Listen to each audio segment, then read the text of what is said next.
Yeah, please.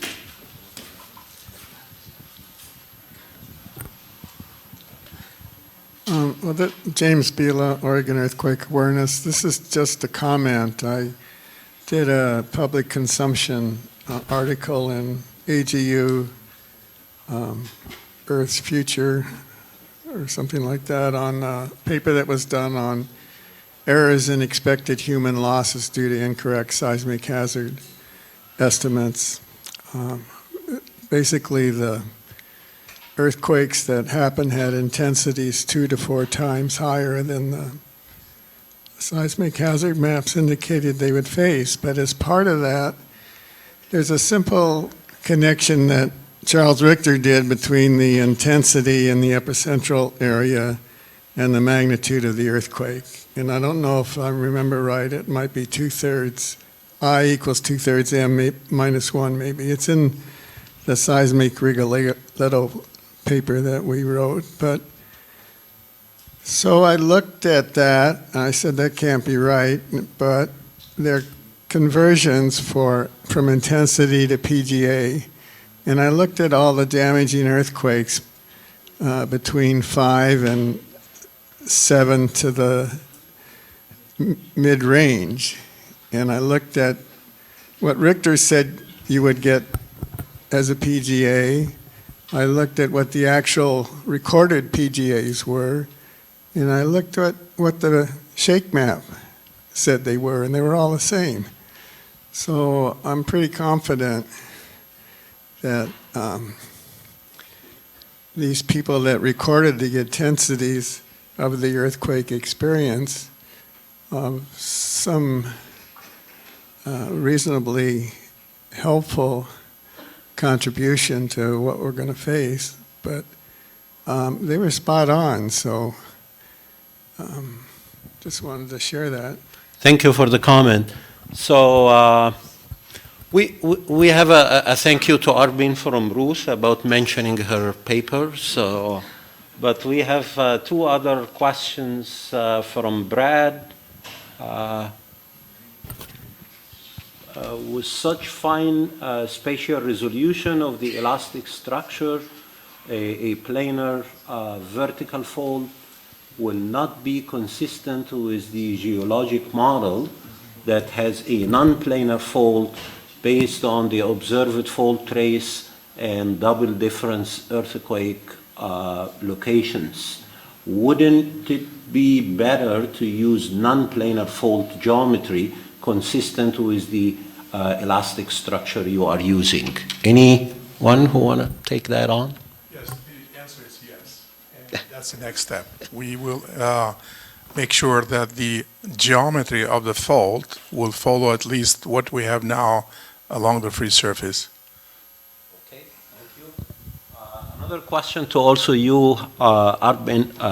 How challenging it would be to run realization with different magnitude, especially larger than 7. If I am not mistaken, hazard deaggregation of Hayward fault shows magnitude 7.3 as the potential event for this fault. So is there any specific reason behind taking 7 as the magnitude for the simulation?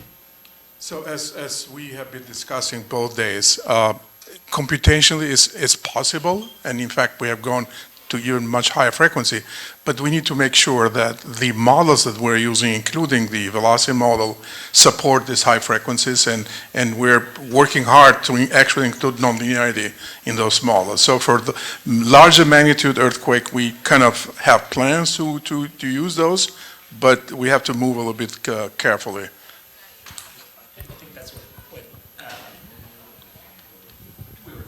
Yesterday with hazard consistent models that Albert Kottke was bringing up. I think that was his point as well. So, yeah, if I can add something on this, I mean, from the structural engineering perspective, it's a matter of providing data for hazard studies, and that would be great. But also from when we design structures, we perform site-specific analysis, and we understand what is the earthquake event that dominates the hazard at that site.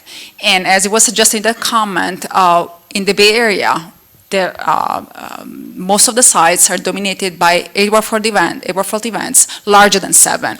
And so if we want to avoid scaling, which we don't want to do, but if we really want to do that and move towards a pure simulation-based and site-specific analysis, it will be great to have at some point larger magnitude events so that we can really just purely utilize simulation data into our structural assessments and designs.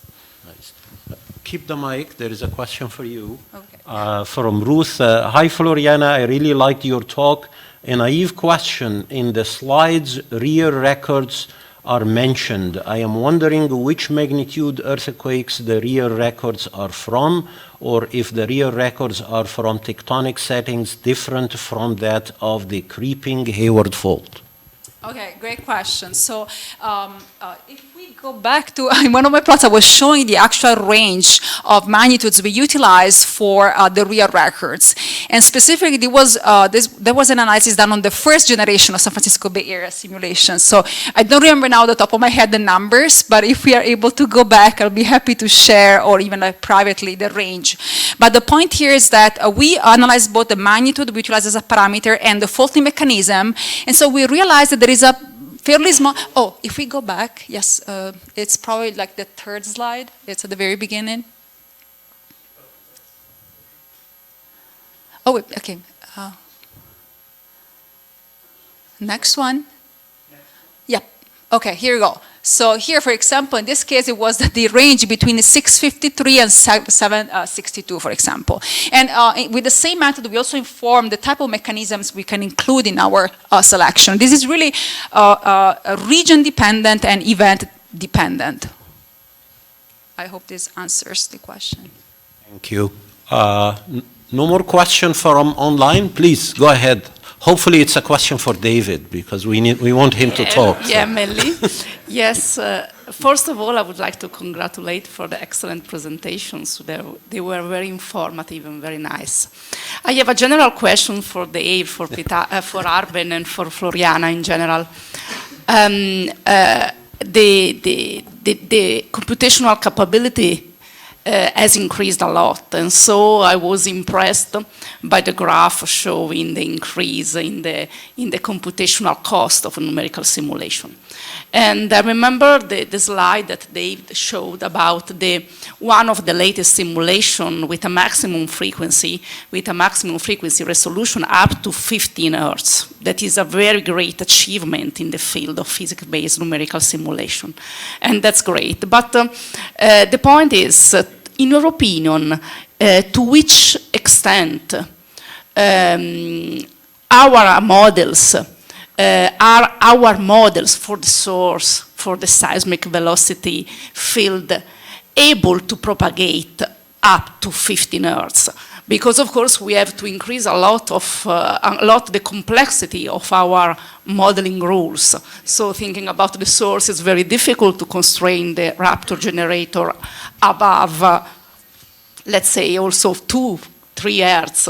It's very difficult to constrain the high frequency properties of the source. And also for the velocity model, of course, we should introduce a lot of complexities in terms of constitutive behavior, in terms of, for instance, stochastic fluctuations of the velocity. So I would like your opinion on that. Thanks. So I'll give a short answer. You saw that we didn't spend a lot of time talking about 15 Hertz simulations when we talk about the database and so forth. That sort of demonstrates where the art of the doable has got to, right? And of course, we're not going to generate, in my view, Arben could get into this, 15 Hertz simulations for the database for all the reasons you just stated. So we think we can get to 5 Hertz with reasonable simulations. We see that in the small event simulations. Arben sees it in the comparison with the Loma Prieta earthquake. So we're even though we can compute farther, we're going to limit at this point to 5 Hertz. And then when we go on, we certainly want to push that higher, and that can be through stochastic geology implementation or other things that may help that, getting to that higher frequency. So I would argue 5 Hertz is where we ought to be right now in the generation of the database. So, Agree or not agree? you want to? Yes. So I totally agree that, that's a concern, and I agree with what Dave said, is that when we show these high-frequency simulations, I mean, the capability is that just to encourage everybody that we don't have any problem with the numerical schemes. They are going to help us to go to high frequencies. Now, the step that have to be make sure is to be sure that the velocity models and the rupture models are good enough to support this kind of high-frequency simulation. I'm just making one other point as well. There's another axis on performance that is very important in this discussion, I think, and that is we sort of use the frequency resolution as our proxy to demonstrate performance, but commensurate with that, we're getting a tremendous increase in turnaround time on these simulations. And in the one slide I showed, we can do a 5 hertz simulation for the Hayward fault in 3 hours now. That's another empowering thing, because we can explore the parameter space much more thoroughly than we've been able to up to this point in time. So I don't think it's just frequency, it's also speed in terms of the improvements. So, And along these lines, I just would add that the next generation of the SW4 is going to have non-linearity. And the fact that we have this capability to do really a lot of tests, that helps also in kind of making sure that the scheme works very well in our computers, the new scheme. so since the lunch is going to get cold, so let's take one last question from online from Marco Stopazzini. Are you planning to publicly make available the 20 simulation in a simple format like USGS, shake maps? Probably you're going to hear answers or something about that next session. Listen to the next session. But if you have anything to say. So the intent was to make these publicly available, these 20 realizations in terms of the time histories in copacetic format with the existing PEER measured earthquake database. And so the answer is yes, from the standpoint of sharing these motions. That's our intent. Well, please join me one last time in thanking all the speakers. Thank you.